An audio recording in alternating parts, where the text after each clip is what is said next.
Hello friends, कैसे हैं आप लोग।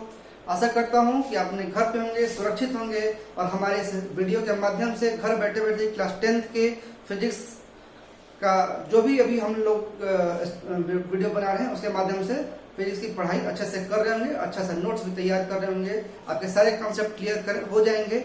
आज हम लोग लेकर आए हैं magnetic effect of electric current chapter से डीसी जनरेटर के बारे में। इसके पहले हमने एसी जनरेटर के ऊपर वीडियो बनाया था, उसका पूरा डिस्क्रिप्शन हमने इस लिंक में दे रखा है, आप जाके वहां से देख सकते हैं अगर आपने नहीं देखा है तो आज हम लोग डीसी जनरेटर के बारे में बात करेंगे। आखिर डीसी जनरेटर क्या होता है। तो सेम क्या है एसी जनरेटर। जनरेटर क्या है? Generator is a machine which converts mechanical energy into electrical energy. ठीक है, तो जो वर्किंग प्रिंसिपल है, सेम वर्किंग प्रिंसिपल जो एसी जनरेटर का था वही डीसी जनरेटर का भी है कि जब किसी भी करंट कैरिंग कंडक्टर को जब मैग्नेटिक फील्ड के अंदर रोटेट कराया जाता है तो उसमें करंट इंड्यूस हो जाता है।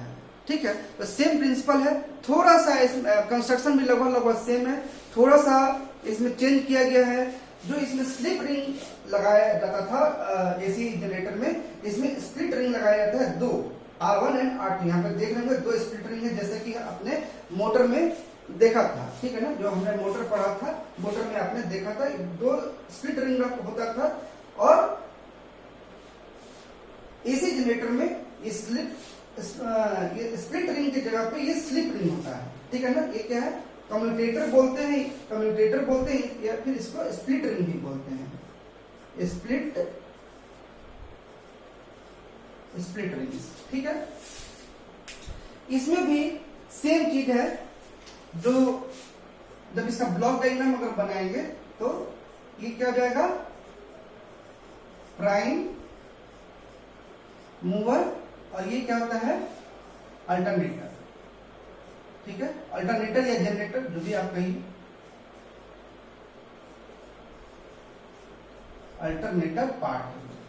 ठीक है ना, प्राइम मूवर क्या होता है? इंजन पार्ट है, और ये क्या होता है? अल्टरनेटर पार्ट या जनरेटर पार्ट है। इलेक्ट्रिकल जनरेटर पार्ट इसको बोल दीजिए, या अल्टरनेटर पार्ट भी बोल सकते हैं। इलेक्ट्रिकल जनरेटर पार्ट या फिर अल्टरनेटर और अल्टरनेटर। ठीक है, तो इसमें क्या होता है कि ये पूरा जो कॉम्बिनेशन है वो क्या है? अल्टरनेटर पार्ट का है कॉम्बिनेशन, प्राइम मूवर का नहीं है। प्राइम मूवर क्या है? एक इंजन है जो कि पेट्रोल इंजन हो सकता है, डीजल इंजन हो सकता है, कोई भी हो सकता है। तो जो डीसी जनरेटर है, एक्चुअली जो डीसी का जब आपने ग्राफ देखा होगा, डीसी करंट का ग्राफ, तो वो ग्राफ कैसा होता है? कैसा होता है ग्राफ? आप लोग को पता है? नहीं पता है तो हम यहाँ पे आपको बना देते हैं। विद टाइम टू रेस्पेक्ट में हमेशा ग्राफ बनता है, और ये कंप्लीट डीसी का ग्राफ है। ठीक है ना, ये डीसी करंट का डीसी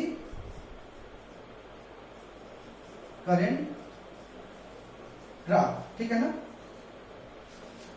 तो ये डीसी करंट का ग्राफ है, ये एकदम स्ट्रेट लाइन होता है डीसी। लेकिन हमने जो अल्टरनेटिंग करंट के बारे में पढ़ा था वो क्या होता है? अल्टरनेटिंग मतलब क्या है? अल्टरनेटली वो चेंज होता रहता है। अल्टरनेटिंग करंट का मतलब क्या होता है? अल्टरनेटली वो चेंज करता रहता है। लेकिन डायरेक्ट करंट है, डीसी मतलब डायरेक्ट करंट, यानी और डायरेक्ट वो सीधा एक ही पोलैरिटी पे हमेशा रहेगा, उसमें पोलैरिटी चेंज नहीं होता है। लेकिन अल्टरनेटिंग करंट में क्या होता है? ये क्या होगा? पॉजिटिव होगा, ये निगेटिव, फिर ये पॉजिटिव, निगेटिव, पॉजिटिव, निगेटिव, और इसी तरह से आगे की तरफ बढ़ता चला जाता है। लेकिन जनरेटर में जो डीसी करंट है वो एकदम इस टाइप का ग्राफ नहीं बनता है। ये आप लोग कभी माइंड से हटा दीजिएगा, इधर इस टाइप का ग्राफ आपको बनता हुआ दिखेगा नहीं, ऐसा ग्राफ नहीं बनता है। ऐसा ग्राफ सिर्फ आपको बैटरी के केस में मिलेगा, क्योंकि उसमें पोलैरिटी होता नहीं है, उसमें कोई मूवमेंट नहीं होता है बैटरी के केस में। इसीलिए जब आप उसका ग्राफ आगे आप हायर क्लासेस में जाएंगे, इंजीनियरिंग में जाएंगे, तो आप उसको ऑसिलोस्कोप पे देख सकते हैं, उसका ग्राफ निकालकर कि ग्राफ डीसी करंट का कैसा होता है और एसी करंट का ग्राफ कैसा होता है। वैसे आपके बुक में तो दिया ही होगा डीसी का ग्राफ और एसी करंट का ग्राफ। तो जो डीसी करंट का जो ग्राफ होता है वो पूरा स्ट्रेट लाइन होता है विद रिस्पेक्ट टू टाइम। ठीक है, लेकिन एसी करंट का ग्राफ अल्टरनेटिंग होता है, अल्टरनेटली वो पॉजिटिव नेगेटिव होता रहता है। लेकिन जब हम लोग अभी डीसी जनरेटर के बारे में बात कर रहे हैं तो ये क्या होगा, कंप्लीट इस टाइप का ग्राफ ये नहीं बनता है, ये आप ध्यान में रखिएगा। कंप्लीट डीसी करंट का ग्राफ नहीं बनता पूरा, ये तो कंप्लीट डीसी करंट डेवलप नहीं होता है। वो क्या होता है, हमेशा पॉजिटिव हाफ साइकिल पॉजिटिव ही रहेगा, ठीक है ना, इसी टाइप का ग्राफ बनता है with respect to time. Negative polarity इसमें नहीं होता है, ये आप ध्यान रखिएगा। निगेटिव पोलैरिटी नहीं होता है, जैसा कि अल्टरनेटिंग करंट में होता था, निगेटिव हाफ साइकिल इस तरह से कन्वर्ट कर जाता था, लेकिन इसमें नहीं होता, ये हमेशा पॉजिटिव ही रहेगा, ये सब पॉजिटिव रहेगा, ठीक है ना।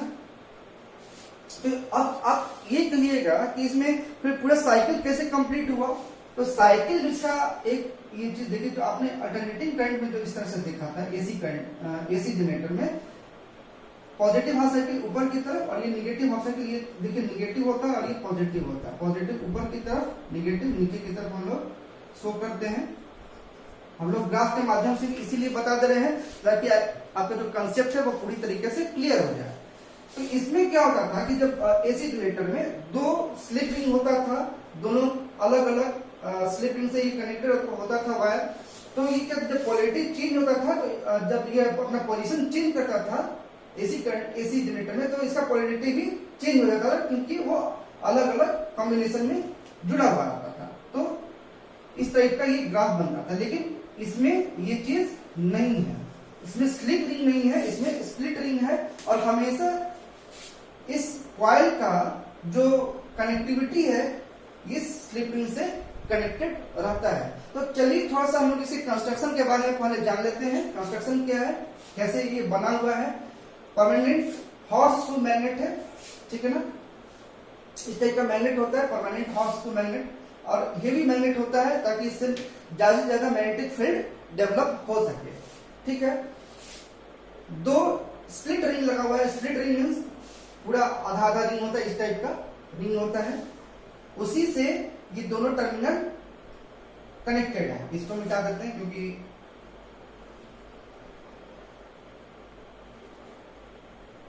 इसको मिटा देते हैं, ठीक है। तो बी ए से जो वायर आया है वो रिंग 1 में कनेक्टेड है, सी डी से जो आया है वायर वो रिंग 2 में कनेक्टेड है। दो कार्बन ब्रशेस है B1 and B2। Carbon brushes का काम क्या होता है, ये क्या करता है, ये बस ये रिंग से ये क्या होता है टच किया होता है, ताकि इससे जो करंट डेवलप हो उससे होते हुए वो बाहर की तरफ हम लोग किसी भी अपने सोर्स में लेके जाए, जिससे जो चीज हम लोग को चलाना है, जैसे कि कोई भी इलेक्ट्रिकल इक्विपमेंट चलाना है तो कोई टर्मिनल रहेगा तभी तो उसे कनेक्ट करके हम लोग उसको जोड़ेंगे। तो ये आगे की तरफ ये कनेक्टेड होता है। यहाँ पे हमने एक गैल्वेनोमीटर लगा दिया है, देखिए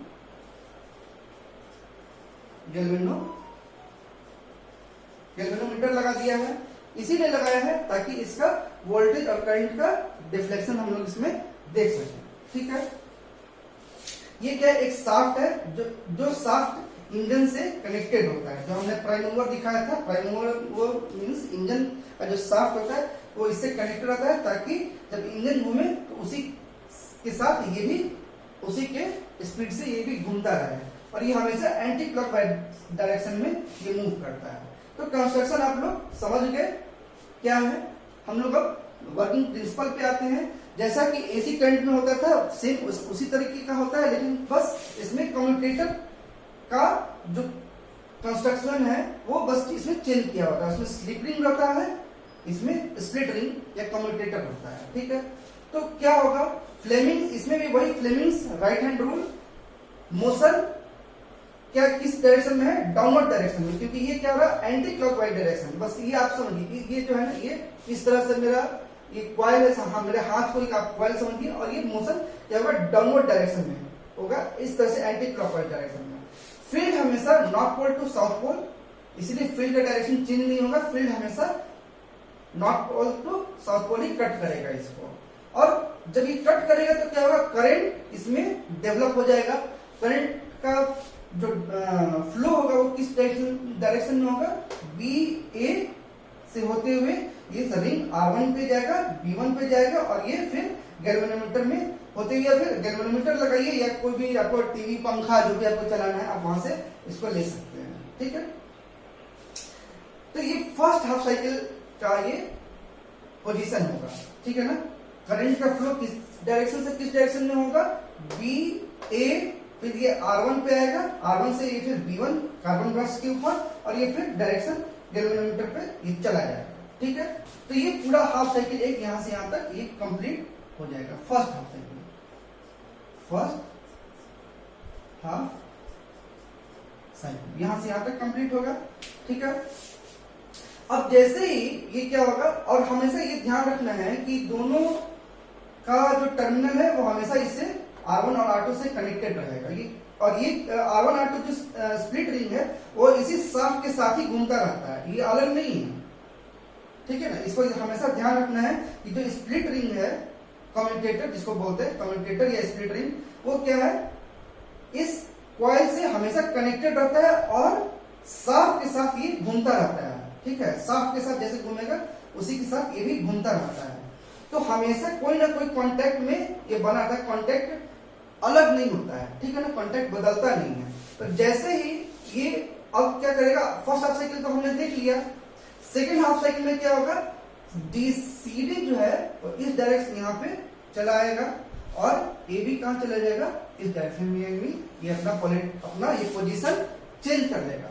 लेकिन जब ये पोजीशन ऐसे चेंज करेगा तो फिर से वही फ्लेमिंग्स राइट हैंड रूल हम लोग इसमें लगाएंगे, मोशन नीचे की तरफ, फील्ड इधर और करंट इधर की तरफ जाता रहेगा।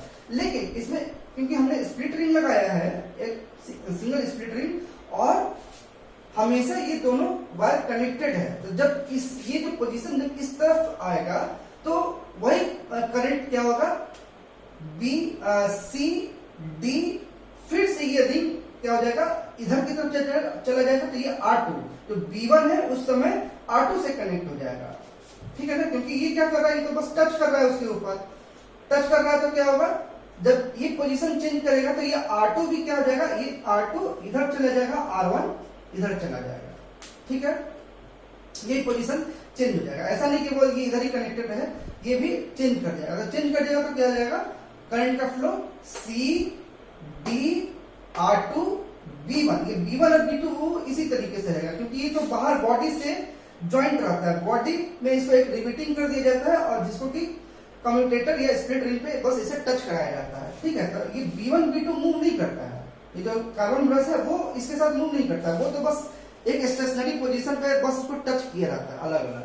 ठीक है, तो करंट का डायरेक्शन कैसे हो जाएगा, सेकेंड हाफ साइकिल में C D R1 B1, ठीक है, और ये फिर गैल्वेनोमीटर बाहर की तरफ, और ऐसे होते हुए फिर R2, फिर A B की तरफ से होते हुए पूरा सर्किट कंप्लीट कर जाता है। तो आप देखेंगे कि किसी भी पोजीशन पे करंट का जो मैग्नीट्यूड होगा हमेशा पॉजिटिव की तरफ ही रहेगा, हमेशा पॉजिटिव की तरफ रहेगा, निगेटिव की तरफ वो नहीं जाएगा। तो ये क्या होगा कि सिंगल फेज जो फेज नहीं रहेगा, ठीक है ना, एक ही आपको पोलैरिटी आपको हमेशा मिलेगा, निगेटिव पोलैरिटी इसमें आपको नहीं मिलेगा। तो जो इस टाइप का जो ग्राफ होता है वो इस टाइप का तो ग्राफ नहीं मिलेगा, लेकिन जैसे क्या होगा, जैसे ये थोड़ा सा ऊपर जाएगा, इसका ये जो पोजीशन ये चेंज कर जाएगा, तो चेंज कर जाएगा तो क्या होगा, थोड़ा सा जाएगा, फिर ये इस टाइप से हो जाएगा। ठीक है, हम इसे थोड़ा सा बनाकर दिखा देते हैं, फिर इस तरह से, फिर यहाँ से जाएगा, ऐसे जाएगा, और ये फिर से ऐसे चला जाएगा, ऐसे जाएगा, ऐसे जाएगा, ऐसे चला जाएगा। ठीक है, एक फ्रेश फिगर बना देते हैं हम यहाँ पे, देखिए, यानी ये यहां से चला, जैसे ही पोजीशन चेंज किया ऐसे बन जाएगा। जो डीसी जनरेटर का जो ग्राफ बनेगा आउटपुट का वो इसी टाइप से बनेगा। तो ये क्या होता है, मैक्सिमम थोड़ा सा आप इसको ऐसा डॉटेड लाइन से इसको आप ऐसे शो कर दीजिए। तो ये क्या होता है कि थोड़ा थोड़ा तो गैप रह जाता है, करंट का फ्लक्चुएशन होता है, जिसको कि हम लोग एवीआर इसमें लगाते हैं। एक एवीआर होता है डिवाइस, एवीआर यानी क्या बोलते हैं, ऑटोमेटिक वोल्टेज रेगुलेटर। ठीक है ना। ये AVR AC जनरेटर में भी लगता है और ये DC जनरेटर में भी लगता है। तो ये क्या करता है ना कि थोड़ा सा जो बीच में फ्लक्चुएशन होता है इस करंट का, क्योंकि ये क्या होगा यहाँ पे ड्रॉप कर जाएगा, ये जो करंट यहाँ पे ड्रॉप कर जाएगा, तो उस कंडीशन में ये AVR क्या करता है उसको फुलफिल कर देता है, तो उतना आपको आउटपुट में फ्लक्चुएशन नहीं दिखेगा। ठीक है, तो उम्मीद कर रहे हैं कि ये जो हमने अभी क्लास लिया है, जो हमने इस सेशन में DC जनरेटर के बारे में जो समझाया है, वो आप लोग को क्लियर हो गया होगा एग्जाम पॉइंट ऑफ व्यू से भी और प्रैक्टिकल पॉइंट ऑफ व्यू से भी। ठीक है ना, एग्जाम पॉइंट ऑफ व्यू से भी हो गया होगा और प्रैक्टिकल पॉइंट ऑफ व्यू से भी हो गया होगा। तो इसमें अगर आपको फिर भी नहीं समझ में आता, हालांकि हमने पूरा कंसेप्ट क्लियर करने का कोशिश किया है, अगर कोई चीज नहीं समझ में आ रहा है तो कमेंट सेक्शन में जरूर जाइए, हमारी वीडियो अंत तक जरूर देखिए। क्या होगा कि जो बच्चे स्कूल नहीं जा पा रहे हैं, घर पे बैठे हुए हैं और उसको कोई ट्यूटर भी नहीं मिल रहा है, कोई ट्यूशन भी नहीं मिल पा रहा है, वो आखिर कहाँ जाएंगे। तो हमने एक कोशिश किया है कि आपको घर बैठे बैठे ही सारा स्टडी मटेरियल हम प्रोवाइड कर रहे हैं आपको एज अ कोचिंग। आपको नहीं लगेगा कि आप घर में बैठ के पढ़ रहे हैं, आपको ऐसा लगेगा कि आप कोचिंग में ही बैठे हुए हैं, आपके टीचर आपको पढ़ा रहे हैं। और इसमें सारा कॉन्सेप्ट हमने क्लियर करने की कोशिश किया। इससे रिलेटेड, इस चैप्टर से रिलेटेड हम लोग न्यूमेरिकल भी बनाएंगे, आपको समझाएंगे भी। ठीक है, तो हमारे इस वीडियो पे बने रहने के लिए आप लोग का धन्यवाद। और इस वीडियो को अभी तक आपने सब्सक्राइब नहीं किया तो जरूर से जरूर सब्सक्राइब कर लीजिए, ज्यादा से ज्यादा लोगों में शेयर कीजिए और लाइक तो करना बिल्कुल भी मत भूलिए। Thank you.